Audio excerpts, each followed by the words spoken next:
अच्छा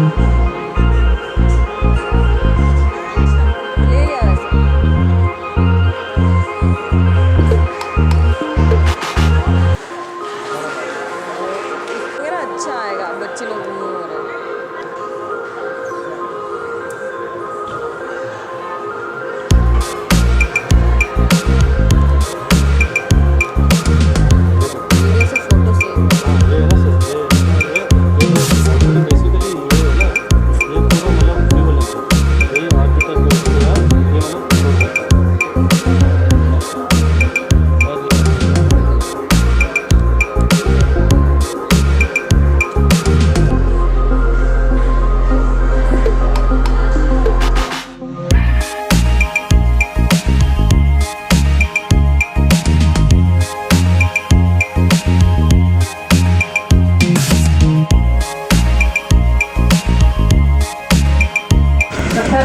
Are all set at 20 pads. The pedestals stay where they are. The crawler transport right through there. The wall between the sliding doors on the bottom. You look at the bottom of the wall and you can see the people doors over there. Electronic brains of Launch Complex 39. All of Kennedy Space Center rockets at once if they wanted to. When the president comes, that's where he goes. The families of the astronauts go up on the roof. At time of launch, there's 200 technicians in the building at once. They maintain control over the launch. The shack is as far as anybody can go, and the body of water goes all the way to the port. It's a turning basin. We have a covered barge called Pegasus, currently in Louisiana, being made 50 foot longer for the Space Launch System.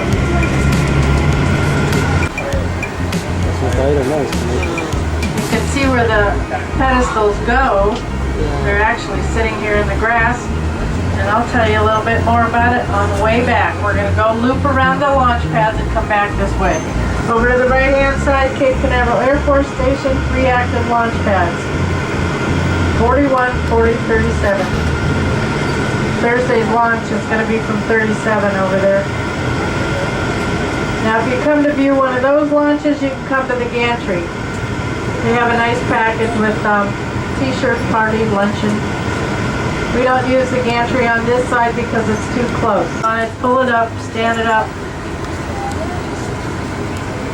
The tallest part of that launch pad is the White Lightning mast. It's about the same size as the Mercury Redstone rocket that took the first American into space, Alan Shepard, May 5th, 1961. Straight across from us is 37. So you have Atlas 5, Falcon 9, Delta 4. Delta 4 is going to go on Thursday. I don't know. It's the north end of the flame trench. There's 2 fuel storage tanks on each pad. Liquid hydrogen, liquid oxygen, several hundred degrees below 0 Fahrenheit. That fuel was put into the large orange external fuel tank of the shuttle, 500,000 gallons. You look up, you see a maze of 1-inch stainless steel cable. Goes around like a big spider web to attract the electrical energy to collect it down around the rocket into the ground. If you look up on that launch pad, you'll see those pedestals sitting up there waiting for that crawler transporter to bring the platform and the rocket down. The Lightning Towers are 600 feet tall, vehicle assembly buildings 525, so anything that we build in there is going to fit. It could be a multi-user port, Bookwick and Airport.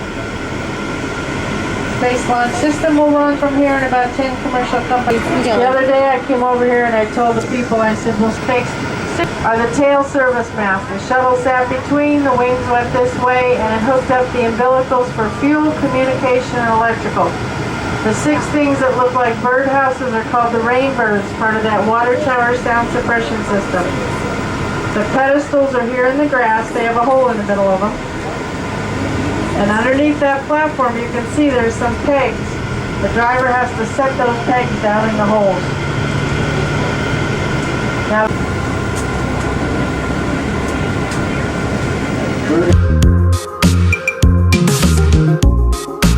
our manned space program couldn't seem to get off the ground. We stuck with it, and on May 5th, 1961, things finally started moving. Came from our young president. In one inspiring moment, he changed the mission from one based in fear of the present to one of hope for the future. Our fella asked me, why climb the highest mountain? Why 35 years ago, fly the Atlantic? Why does Rice play Texas? We choose to go to the moon. We choose to go to the moon.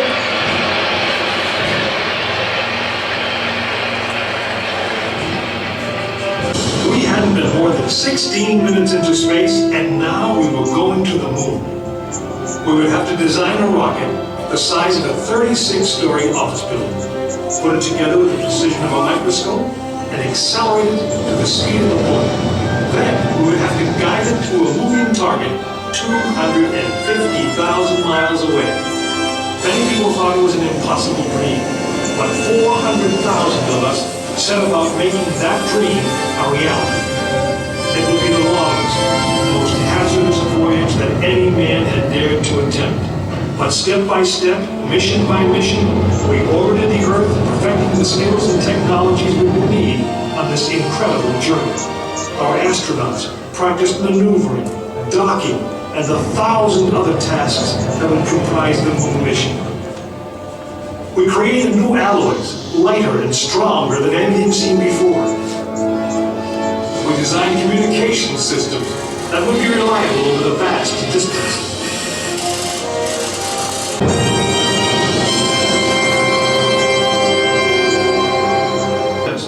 A full-scale dress ups. 3 men whose lives had been in our hands. We wish to look behind them. After Apollo 1, some thought we'd failed, and that the moon was out of our reach. Piece by piece, was the design flawed? Had safety been compromised? So that no astronaut's life would ever be at risk because we overlooked something, or because we could have never undertaken. And it would be taken by Frank Borman, James Lovell, and William Anders, the crew of Apollo 8. Through those doors, you'll find the firing room, the launch control, just as it was on December 21st, 1968. Please gather all of your belongings. Take small children. The very consoles we sat at when men first took off to fly to the moon. The tragedy of Apollo 1 had put us a year. It was alive, breathing, straining at the leash. Earlier in the morning, astronauts Frank Borman, Jim Lovell, and Bill Anders had the minimum safe distance from a Saturn V at liftoff was 3 miles.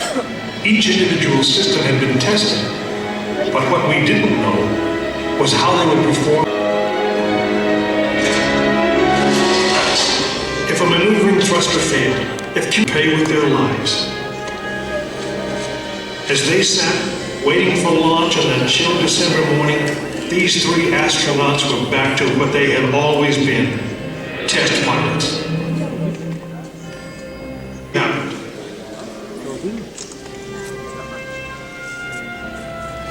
mankind is about to leave his planet behind and journey to another. It is one of those rare moments when history is not being made, destiny is being embraced. Is ready, spacecraft ready, final check of the emergency detection system. That way, like also first stage preparations are completed. All systems remain okay.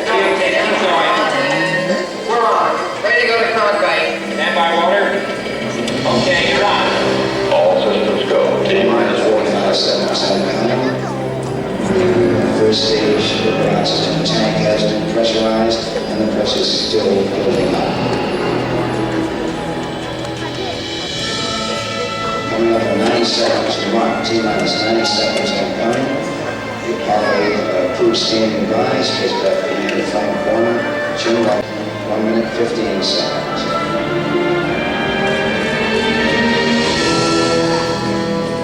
All third stage propellants pressurized at this time as we come up on the 60-second mark on the flight to the moon. T-minus 60 seconds incoming. The vehicle now is completely pressurized.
then the